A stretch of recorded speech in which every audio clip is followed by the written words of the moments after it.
Mallojula Venugopal లొంగుబాటును స్వాగతిస్తున్నామన్నారు Maoist party కేంద్ర committee మాజీ సభ్యుడు జంపన్న. 50 ఏళ్ల మావోయిస్టు పార్టీ చరిత్రలో ఇదొక భూకంపమనే అన్నారు. సాయుధ పోరాటం ఈ రోజుల్లో సాధ్యం కాదన్నారు ఆయన.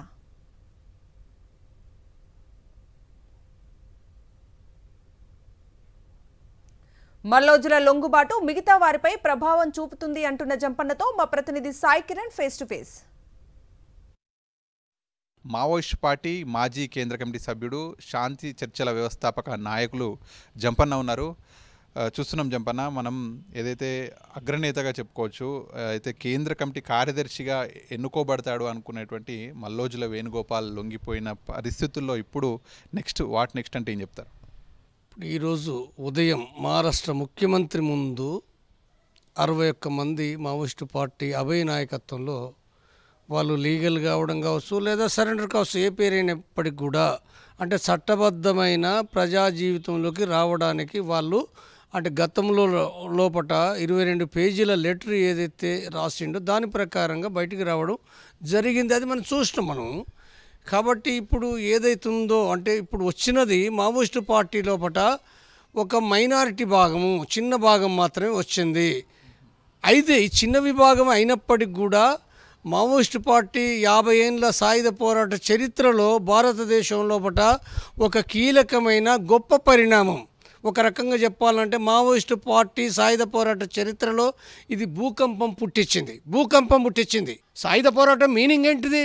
సాయుధ పోరాటం అని అంటే నాట్ ఓన్లీ తుపాకులు పట్టుకున్న మనుషులు కాదు. సాయుధ పోరాటం అంటే ప్రజా ఉద్యమాలతోటి లింక్ ఉన్నదే సాయుధ పోరాటం. అలాంటిది ఏదైతుందో అది అయిపోయింది, దానికి కాలం చెల్లింది.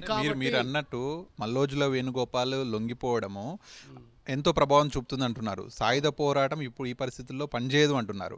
సో ఈ రెండు ఈ స్టేట్మెంట్లో భాగంగా నెక్స్ట్ క్యాడరు ఎట్లా పనిచేస్తుంది, ప్రస్తుతము సీసీ మెంబర్స్గా అసలు ఎవరు యాక్టివ్గా ఉన్నారు, అంటే రోల్ ఎలా ఉండబోతుంది, వాళ్ళు ఒకవైపు మల్లోజుల వేణుగోపాల్తో అందరూ ఏకీభవించట్లేదు, మరి వాళ్ళు మిగతా వాళ్ళు ఎవరైతే ఏకీభవించిన వాళ్ళు ఉన్నారో వాళ్ళు ఈ సాయుధ పంతాను ఏ విధంగా ముందుకు తీసుకుపోతారంటే మీరేం చెప్తారు? నేను ఒకటే చెప్తున్నా, అసలు ఆ సీసీ అనేది ఏందో ఇప్పటికీ అంటే తను ఒక్కడే సీసీ మెంబర్ వచ్చినప్పటికీ మిగిలిన వాళ్ళు పాత వాళ్ళు కొంతమంది కొత్త వాళ్ళు కలిపి వాళ్ళు 10 మంది ఉన్నారా 15 మంది ఉన్నారా నాకు తెలియదు, కానీ సంఖ్య ఉంది. కాబట్టి ఈ సంఖ్య ఏదైనప్పటికీ కూడా వాళ్ళ కేంద్ర కమిటీ మీటింగ్ అయ్యే పరిస్థితులే లేవంటున్నాను నేను. కేంద్ర కమిటీ మీటింగ్ అయ్యే పరిస్థితులే లేవు, పొలిట్ బ్యూరో మీటింగ్ అయ్యే పరిస్థితి లేదు. ఒకవైపు లొంగుబాట్లు కనిపిస్తున్నాయి, మరోవైపు ఆపరేషన్ కగార్ పేరుతో 2026 మార్చి వరకు మొత్తం మావోయిస్ట్ పార్టీని తుదముట్టిస్తామని అమిత్ షా ప్రకటిస్తూనే ఉన్నారు పదే. సో మరి ఈ రకంగా చూసుకుంటే అటు సెంట్రల్ కమిటీలో సంఖ్య తగ్గిపోతూనే ఉంది, మావోయిస్ట్ క్యాడర్ ఒకవైపు గందరగోళం ఉంటుంది. సో మరి శాంతి చర్చలు చేస్తే మావోయిస్ట్ పార్టీ ఉండదా?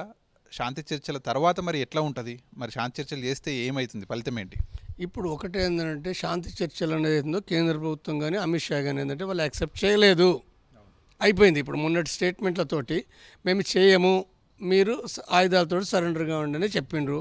ఇప్పుడు ఆల్రెడీ ఇప్పుడు అబ్బాయి 60 మందితో వచ్చింది కాబట్టి తను ఇంకెందుకు శాంతి చర్చలు అంటాడు? మనం ఊహించలేము. సరే అంటే ఏదైనప్పటికీ ఇప్పుడు మేము చెప్పేది ఏంటంటే సరే జరిగినా అంటే జరగటం లేదు, ఇప్పుడు ఇంకే మనం మాట్లాడే పరిస్థితి కూడా లేదు శాంతి చర్చల గురించి. కాబట్టి సరే ఏ ప్రక్రియ అయినప్పటికీ వాళ్ళ ఆయుధాలతో సరెండర్ కావాలని పిలిపించిన ప్రకారంగా సాయుధ పోరాటం నడిచే పరిస్థితి లేదు. ఎంత మాత్రం ఆయుధాలు కట్టుకొని నువ్వు ఉండొచ్చు గుట్టలలో కొండలో, నా ఉద్దేశంలో ఇంకా 2 సంవత్సరాలు ఉండొచ్చు, ఉండరాదని కాదు నా నేను చెప్తున్నది అంటే ఉండొచ్చు కొంతమంది, కానీ ఉండి చేసేది ఏంది? గుట్టలలో ఉండి చేసేది ఏంది?